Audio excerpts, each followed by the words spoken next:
আসসালামু আলাইকুম ওয়া রাহমাতুল্লাহ। প্রতিদিন সব সময় ফরজ নামাজের পর এই 10টি আমল স্বয়ং রাসূলুল্লাহ সাল্লাল্লাহু আলাইহি ওয়াসাল্লাম করতেন। নবীজি সাল্লাল্লাহু আলাইহি ওয়াসাল্লাম করতেন, তাই আমরাও করব ইনশাআল্লাহ, কারণ আমরা হলাম আমাদের নবীজির উম্মত। নবীজি আমাদেরকে শিখিয়ে দিয়ে গেছেন কিভাবে আমল করতে হবে, কিভাবে দ্বীনের পথে চলতে হবে। মুমিনের প্রতিটি কাজ ও মুহূর্ত আমল ও ইবাদত। যখন সবকিছু আল্লাহর হুকুম ও রাসূল সাল্লাল্লাহু আলাইহি ওয়াসাল্লামের সুন্নত অনুযায়ী হয়, তখন সবকিছু ইবাদতে পরিণত হয় এবং সওয়াবযোগ্য হয়। আল্লাহ তাআলা বান্দার জন্য এর সবকিছু পুণ্যময় করে দেন। তো অন্য সবকিছুর মতো প্রত্যেক নামাজের পর কিছু আমল আছে, আমলগুলো করলে বান্দার জীবন সুন্দর, বরকতময় ও সুশৃঙ্খল হয়। আল্লাহর রাসূল সাল্লাল্লাহু আলাইহি ওয়াসাল্লাম বলেন, প্রত্যেক ফরজ নামাজের শেষে কিছু দোয়া আছে, যে ব্যক্তি এগুলো পড়ে বা কাজে লাগায় সে কখনো ক্ষতিগ্রস্ত হয় না। সহিহ মুসলিম শরীফের হাদিস নম্বর 1237। ফরজ সালাতের পর রাসূল সাল্লাল্লাহু আলাইহি ওয়াসাল্লাম বিভিন্ন দোয়া ও আমল করতেন। সাহাবায়ে কেরামকেও তা করতে উদ্বুদ্ধ করতেন। বিশুদ্ধভাবে বর্ণিত ফরজ নামাজের পর করা যায় এমন 10টি আমল নিয়ে আজকের আলোচনা হবে ইনশাআল্লাহ। দর্শক, ফরজ নামাজের পর রাসূলুল্লাহ সাল্লাল্লাহু আলাইহি ওয়াসাল্লাম করতেন এমন 10টি আমলের মধ্য থেকে নম্বর 1, সালাম ফিরানোর পর কিছুটা সশব্দে একবার আল্লাহু আকবার বলা। আল্লাহু আকবার শব্দের অর্থ হল আল্লাহ মহান, আল্লাহ সর্বশ্রেষ্ঠ। আব্দুল্লাহ ইবনে আব্বাস রাদিয়াল্লাহু তাআলা আনহু থেকে বর্ণিত, তিনি বলেন, আমি তাকবীর আল্লাহু আকবার দ্বারা রাসূলুল্লাহ সাল্লাল্লাহু আলাইহি ওয়াসাল্লামের নামাজের সমাপ্তি সম্পর্কে অবহিত হতাম।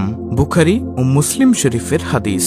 সুপ্রিয় দর্শক, তাহলে আমরা এই অত্র হাদিস দ্বারা বুঝতে পারলাম নবীজি সাল্লাল্লাহু আলাইহি ওয়াসাল্লাম প্রত্যেক ফরজ নামাজের সালাম ফিরিয়ে একবার আল্লাহু আকবার বলতেন। তাই আমরাও প্রত্যেক ফরজ নামাজের সালাম ফিরিয়ে একবার সশব্দে বলবো আল্লাহু আকবার।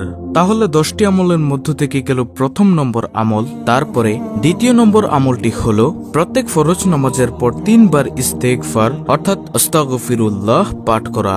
হযরত সাওবান রাদিয়াল্লাহু তাআলা আনহু থেকে বর্ণিত, তিনি বলেন, রাসূলুল্লাহ সাল্লাল্লাহু আলাইহি ওয়াসাল্লাম যখন তার সালাত শেষ করতেন 3 বার ইস্তেগফার করতেন অর্থাৎ আস্তাগফিরুল্লাহ পাঠ করতেন।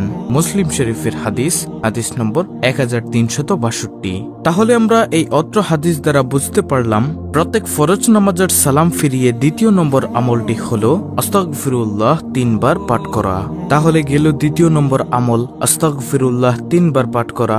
10টি আমলের মধ্য থেকে তৃতীয় নম্বর আমলটি হল প্রত্যেক ফরজ নামাজের পর একবার বলা আল্লাহুম্মা আনতাস সালাম ওয়া মিনকাস সালাম তাবারাকতা ইয়া যাল জালালি ওয়াল ইকরাম। প্রিয় দর্শক, আমি আবারও বলছি দোয়াটি, আল্লাহুম্মা আনতাস সালাম ওয়া মিনকাস সালাম তাবারাকতা ইয়া যাল জালালি ওয়াল ইকরাম। অর্থ, হে আল্লাহ, তুমি শান্তিদাতা এবং তোমার পক্ষ থেকে শান্তি আসে, তুমি বরকতময়, হে মহৎ ও সম্মানের অধিকারী। সাওবান রাদিয়াল্লাহু তাআলা আনহু থেকে বর্ণিত, রাসূলুল্লাহ সাল্লাল্লাহু আলাইহি ওয়াসাল্লাম যখন তার সালাত শেষ করতেন তখন তিনি এই দোয়াটি পড়তেন। মুসলিম শরীফের হাদিস নম্বর 1362। তাহলে 10টি আমলের মধ্য থেকে গেল তৃতীয় নম্বর আমল, প্রত্যেক ফরজ নামাজের সালাম ফিরিয়ে একবার এই দোয়াটি পড়া আল্লাহুম্মা আনতাস সালাম ওয়া মিনকাস সালাম তাবারাকতা ইয়া যাল জালালি ওয়াল ইকরাম। তারপরে চতুর্থ নম্বর আমলটি হল প্রত্যেক ফরজ নামাজের পর একবার বলা আল্লাহুম্মা আইন্নি আলা যিকরিকা ওয়া শুকরিকা ওয়া হুসনি ইবাদাতিক। অর্থাৎ, হে আল্লাহ, তোমার জিকির করার, তোমার কৃতজ্ঞতা প্রকাশ করার এবং উত্তম রূপে তোমার ইবাদত করার ব্যাপারে আমাকে সাহায্য করো। আবু দাউদ শরীফের হাদিস নম্বর 1524। তাহলে চতুর্থ নম্বর আমলটি হল আল্লাহুম্মা আইন্নি আলা যিকরিকা ওয়া শুকরিকা ওয়া হুসনি ইবাদাতিক, এই দোয়াটি পাঠ করা। তারপরে পঞ্চম নম্বর আমল, প্রত্যেক ফরজ নামাজের পর সালাম ফিরিয়ে আয়াতুল কুরসি পাঠ করা।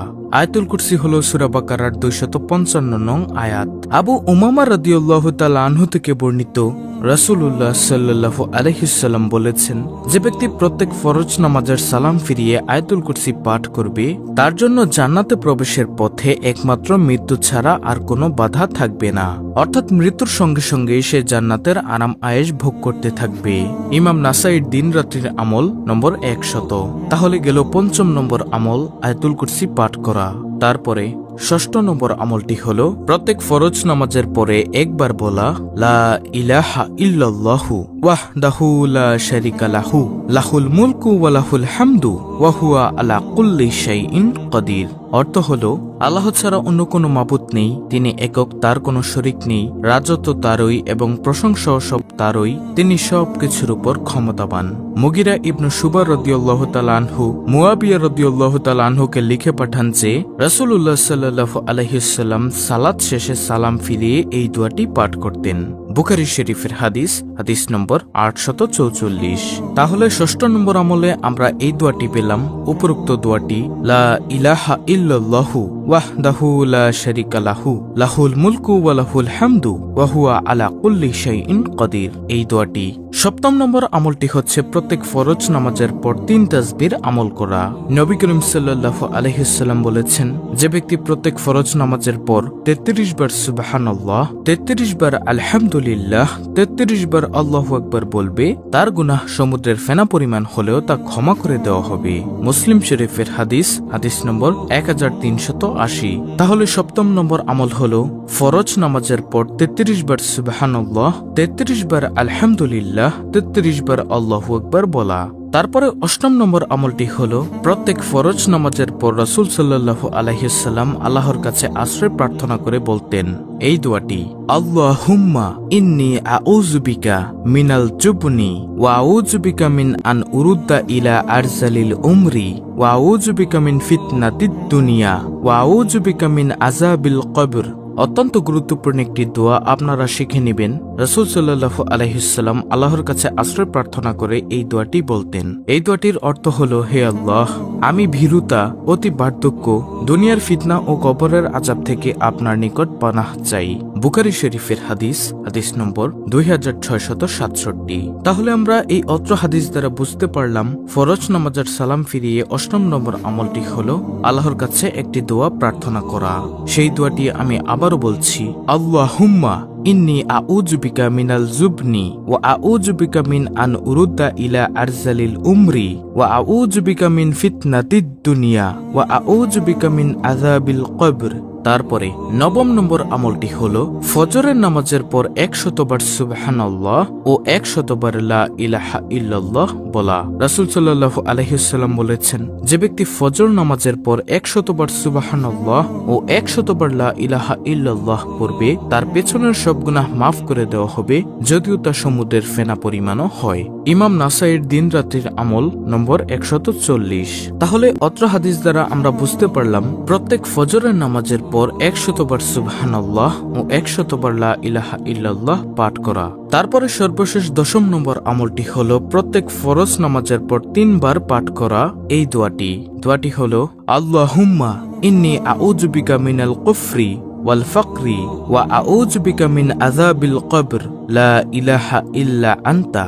দোয়াটির অর্থ হলো, হে আল্লাহ, আমি তোমার কাছে আশ্রয় প্রার্থনা করছি কুফরি ও দারিদ্র থেকে এবং আশ্রয় প্রার্থনা করছি কবরের আযাব থেকে, তুমি ছাড়া ইবাদতের যোগ্য কোনো ইলাহ নেই।